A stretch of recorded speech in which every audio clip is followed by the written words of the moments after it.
আমার নাম সুমি, বয়স ৩২-এর কোঠায়। দেখতে শুনতেও বেশ ভালোই। শরীরের গড়ন নিয়ে আমার নিজেরই মাঝে মাঝে অহংকার হয়, কিন্তু সেই অহংকার দেখানোর মতো মানুষটা আমার জীবনে খুব কম সময় পায়।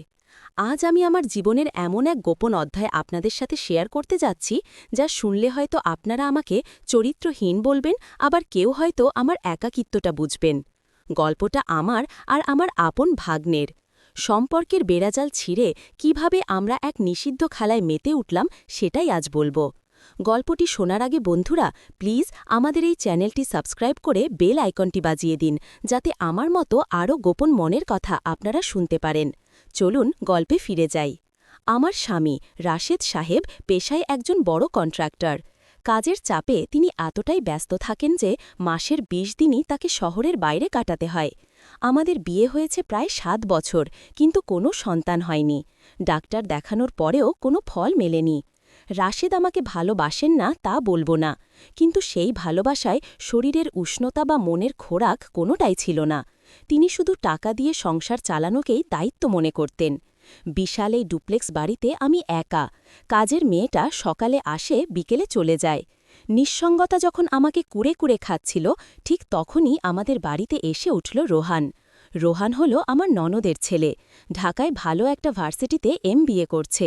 হোস্টেলে সিট না পাওয়ায় রাশেদ ওকে আমাদের গেস্ট রুমে থাকার ব্যবস্থা করে দিলেন। রোহানকে আমি ছোটবেলায় দেখেছি, তখনও হাফ প্যান্ট পরা বাচ্চা ছিল, কিন্তু এখন ওকে দেখে আমি চমকে গিয়েছিলাম। ২৪ বছরের টকবগে যুবক, সিক্স প্যাক বডি না থাকলেও জিমে যাওয়া শরীর, চওড়া কাঁধ আর চোখে মুখে একটা দুষ্ট হাসির আভা। প্রথম দিন যখন ও আমার পায়ে হাত দিয়ে সালাম করল, আমি ওর দিকে তাকিয়ে কেন জানি একটা অদ্ভুত শিহরণ অনুভব করলাম। ওর হাতের স্পর্শটা খুব শক্ত আর উষ্ণ ছিল। বাড়িতে আমরা দুজনেই থাকতাম। রাশেদ তো ঢাকার বাইরে। রোহান ভার্সিটি থেকে ফিরে নিজের ঘরে থাকত অথবা ড্রয়িং রুমে টিভি দেখত। প্রথম কয়েকদিন আমাদের সম্পর্কটা খুব সাধারণ ছিল, মামি আর ভাগ্নের যেমন হয়। আমি ওকে খাবার বেড়ে দিতাম, ও খেয়ে দিয়ে পড়াশোনা করত। কিন্তু বিপত্তিটা শুরু হলো সপ্তাহখানেক পর থেকে। একদিন দুপুরে আমি গোসল করে মাত্র বেরিয়েছি। পরনে একটা পাতলা সুতি শাড়ি, ভেজা চুল থেকে টপ টপ করে পানি ঝরছে। ব্লাউজের হুক লাগাতে লাগাতে আমি বেখেয়ালে ড্রয়িং রুমের দিকে যাচ্ছিলাম। ভাবিনি রোহান বাসায় আছে। হঠাৎ দেখি রোহান সোফায় বসে ল্যাপটপে কিছু একটা করছে। আমাকে ওই অবস্থায় দেখে ও একদম থমকে গেল। আমার ভেজা শাড়িটা শরীরের সাথে এমনভাবে লেপ্টে ছিল যে আমার শরীরের প্রতিটি ভাঁজ স্পষ্টভাবে বোঝা যাচ্ছিল। আমি লজ্জা পেয়ে দ্রুত ওড়না খুঁজতে লাগলাম, কিন্তু রোহান চোখ সরাল না। ওর দৃষ্টিতে এমন কিছু একটা ছিল যা আমাকে অস্বস্তিতে ফেলার বদলে এক অদ্ভুত ভালো লাগা দিল। ও খুব ধীর গলায় বলল, মামি, তোমাকে আজ একদম অন্যরকম লাগছে, মনে হচ্ছে কোনো সিনেমার নায়িকা। আমি নিজেকে সামলে নিয়ে একটু ধমকের সরে বললাম, বাজে বকো না তো, তুমি কখন এলে? রোহান মুচকি হেসে বলল, বাজে বকছি না মামি, যেটা সত্যি সেটাই বলছি। মামা যে কিসের পেছনে দৌড়ায় আল্লাহ জানে, ঘরে এমন চাঁদ রেখে কেউ বাইরে থাকে। ওর এই কথাটা আমার বুকে গিয়ে তীরের মতো বিঁধল। সত্যিই তো, রাশেদ তো আমার দিকে এভাবে তাকায় না। রোহানের ওই লোলুপ দৃষ্টি আমার নারী সত্তাকে জাগিয়ে দিল। আমি কোনো উত্তর না দিয়ে দ্রুত ঘরে চলে এলাম, কিন্তু আয়নার সামনে দাঁড়িয়ে নিজের বুকের ধুকপুকানি শুনতে পাচ্ছিলাম। সেই দিনের পর থেকে আমাদের সম্পর্কের মোড় ঘুরতে শুরু করল। রোহান সুযোগ পেলেই আমাকে ইঙ্গিতপূর্ণ কথা বলত।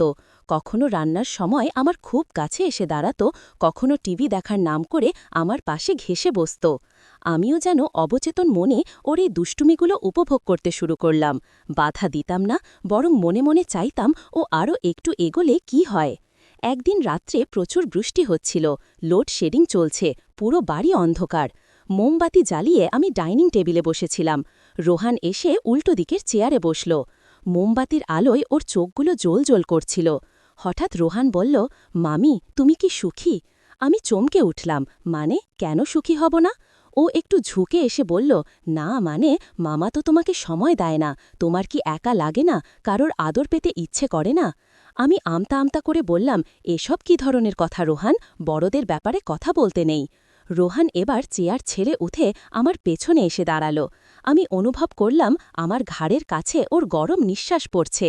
আমার শরীরটা অবশ হয়ে আসছিল। ও খুব নিচু স্বরে আমার কানের কাছে ফিসফিস করে বলল, আমি সব জানি মামি, তোমার চোখ বলে তুমি কতটা তৃষ্ণার্ত। মামা তোমাকে অবহেলা করলেও আমি কিন্তু তোমাকে প্রতিটা মুহূর্ত নোটিস করি। কথাটা বলেই ও আলতো করে আমার কাঁধে হাত রাখল। আমার উচিত ছিল ওকে সরিয়ে দেওয়া, ধমক দেওয়া, কিন্তু বিশ্বাস করুন আমি নড়তে পারলাম না। আমার শরীরের ভেতর এক অজানা উত্তেজনা কাজ করছিল। ওর হাতের স্পর্শে আমার লোমকূপ দাঁড়িয়ে গেল। আমি কাঁপা কাঁপা গলায় বললাম, রোহান, কেউ দেখে ফেললে? ও হেসে বলল, কে দেখবে, এই বাড়িতে আমরা ছাড়া আর তো কেউ নেই, আর মামা তো সেই সিলেটে। এই বলে ও আমার কাঁধ থেকে হাত নামিয়ে ধীরে ধীরে আমার পিঠের উন্মুক্ত অংশে হাত বোলাতে লাগল। আমার মেরুদণ্ড বেয়ে একটা শীতল স্রোত নেমে গেল। আমি চোখ বন্ধ করে ফেললাম। রোহান বুঝতে পারল আমি দুর্বল হয়ে পড়েছি। এটাই ছিল ওর গ্রিন সিগন্যাল। ও আমাকে পেছন থেকে জড়িয়ে ধরল। ওর শক্ত বুকটা আমার পিঠের সাথে মিশে গেল। আমি অনুভব করলাম ওর শরীরের উষ্ণতা। ও আমার ঘাড়ে মুখ গুজে দিয়ে গভীর করে একটা চুমু খেল। আমার মুখ দিয়ে অস্ফুট একটা শব্দ বেরিয়ে এলো, আহ! ও আমাকে ঘুরিয়ে নিজের দিকে ফেরালো। মোমবাতির আলোয় ওর চোখে আমি কামনার আগুন দেখতে পেলাম। ও আমার কোমরে 2 হাত দিয়ে আমাকে একদম চেপে ধরল, এতটাই জোরে যে আমাদের শরীরের মাঝে বাতাসেরও জায়গা ছিল না। আমি বললাম, রোহান, এটা ভুল হচ্ছে। ও আমার ঠোঁটে আঙুল দিয়ে থামিয়ে দিল। ভুল ঠিকের হিসেব পরে হবে মামি, এখন শুধু অনুভূতির হিসেব করো। এই বলে ও আর কোনো কথা বলার সুযোগ দিল না, আমার ঠোঁট নিজের ঠোঁট দিয়ে দখল করে নিল। সেই মুহূর্তটা ছিল আমার জীবনের এক অবিস্মরণীয় মুহূর্ত। এত বছরের জমে থাকা তৃষ্ণা যেন এক নিমেষেই বাঁধ ভাঙল। আমি ওর চুলে হাত ঢুকিয়ে দিয়ে ওকে আরও কাছে টানলাম। আমাদের চুমু চলতেই থাকল, যেন কেউ কাউকে ছাড়ব না। রোহান আমাকে পাজাকোলা করে কোলে তুলে নিল। আমি ওর গলায় হাত পেঁচিয়ে ধরে রাখলাম। ও আমাকে নিয়ে সোজা বেডরুমে চলে গেল। বিছানায় আমাকে নামিয়ে দিয়ে ও আমার দিকে তাকিয়ে রইল কিছুক্ষণ। ওর চোখে ছিল বিজয়ের হাসি, আর আমার চোখে ছিল আত্মসমর্পণের লজ্জা। সেই রাতে বৃষ্টির শব্দের সাথে মিশে গিয়েছিল আমাদের দীর্ঘশ্বাসের শব্দ। রোহান আমাকে এমনভাবে আদর করছিল যা আমি আমার স্বামীর কাছে কোনোদিন পাইনি। ও আমার শরীরের প্রতিটি ভাঁজ, প্রতিটি বাঁক খুব যত্ন করে, খুব সময় নিয়ে ছুঁয়ে দেখছিল। যখন ও আমার পেটে আর নাভির কাছে মুখ ঘষছিল, আমি উত্তেজনায় বিছানার চাদর খামচে ধরেছিলাম। ওর ছোঁয়ায় আমি বারবার কেঁপে উঠছিলাম। ও আমার বুকের ওপর মাথা রেখে যখন আদর করছিল, তখন আমি নিজের ওপর নিয়ন্ত্রণ হারিয়ে ফেললাম। আমি ওর পিঠ খামচে ধরলাম আর ওর নাম ধরে গোঙাতে লাগলাম। ও আমাকে ব্ল্যাকমেল করেনি ঠিকই, কিন্তু আমার একাকিত্ব আর শরীরের চাহিদাকে ও খুব চতুরভাবে ব্যবহার করেছে। ও জানত আমি না করতে পারব না। মাঝরাতে যখন বৃষ্টি থামল, তখন আমরা দুজনেই ক্লান্ত। রোহান আমার পাশে শুয়ে আমাকে জড়িয়ে ধরে বলল, মামি, আমি তোমাকে অনেক দিন আগে থেকেই চাইতাম। আজ তোমাকে পেয়ে মনে হচ্ছে স্বপ্ন সত্যি হল। আমি ওর বুকে মাথা রেখে বললাম, কিন্তু এরপর রাশেদ যদি জানতে পারে? রোহান আমার কপালে চুমু খেয়ে বলল, কেউ জানবে না, এটা আমাদের ছোট্ট সিক্রেট। মামা তার কাজ নিয়ে থাকুক, আমি আছি তো তোমার খেয়াল রাখার জন্য। পরের দিন সকালে ঘুম ভাঙার পর আমার খুব অপরাধ বোধ হচ্ছিল। মনে হচ্ছে আমি পাপ করেছি। কিন্তু রোহান যখন ফ্রেশ হয়ে এসে আমাকে জড়িয়ে ধরে শুভ সকাল জানালো, তখন সেই অপরাধ বোধ কোথায় যেন হারিয়ে গেল। আমি বুঝলাম আমি এই নিষিদ্ধ সম্পর্কে জড়িয়ে গেছি এবং এখান থেকে বের হওয়া আমার পক্ষে সম্ভব নয়। এভাবেই চলতে থাকল আমাদের লুকোচুরি প্রেম। রাশেদ যখনই ট্যুরে যেত, আমাদের এই ডুপ্লেক্স বাড়িটা হয়ে উঠত আমাদের স্বর্গরাজ্য। রোহান আমাকে বিভিন্নভাবে সারপ্রাইজ দিত। কখনো কিচেনে রান্না করার সময় পেছন থেকে এসে জড়িয়ে ধরত, কখনো বাথরুমের দরজা খুলে ঢুকে পড়ত যখন আমি শাওয়ার নিতাম। একদিন দুপুরের ঘটনা, আমি সোফায় শুয়ে বই পড়ছিলাম। রোহান কলেজ থেকে ফিরে সোজা আমার কাছে এসে আমার বইটা কেড়ে নিল। আমি বললাম, কি হচ্ছে রোহান, দাও বইটা। ও বইটা দূরে ফেলে দিয়ে আমার ওপর ঝুঁকে এলো। ওর চোখের দিকে তাকিয়ে আমি বুঝলাম ও কি চায়। ও বলল, বই পড়ে কি হবে, তার চেয়ে চলো প্র্যাকটিক্যাল রোম্যান্স করি। আমি হাসতে হাসতে ওকে ধাক্কা দেওয়ার চেষ্টা করলাম, কিন্তু ও আমার 2 হাত ধরে মাথার ওপর চেপে ধরল। তারপর আমার গলার নিচে বুকের ভাঁজে মুখ ডুবিয়ে দিল। ওর খোঁচা খোঁচা দাড়ি আমার ত্বকে লাগছিল। এক অদ্ভুত ভালো লাগা আর ব্যথার মিশ্র অনুভূতি হচ্ছিল। আমি ওর চুলের মুঠি ধরে বললাম, উফ রোহান, তুমি বড্ড পাগল। ও মুখ তুলে বলল, তোমার জন্য পাগল মামি, শুধু তোমার জন্য।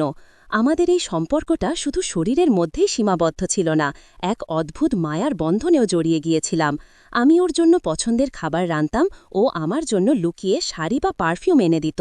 কিন্তু ভয় ছিল সব সময়, যদি কেউ দেখে ফেলে, যদি কাজের মেয়েটা কিছু আঁচ করতে পারে। একদিন তো প্রায় ধরা পড়ে গিয়েছিলাম। রোহান আর আমি ড্রয়িং রুমে একটু ঘন সম্পর্কে অবস্থায় ছিলাম। হঠাৎ কলিং বেল বেজে উঠল। আমরা ছিটকে সরে গেলাম।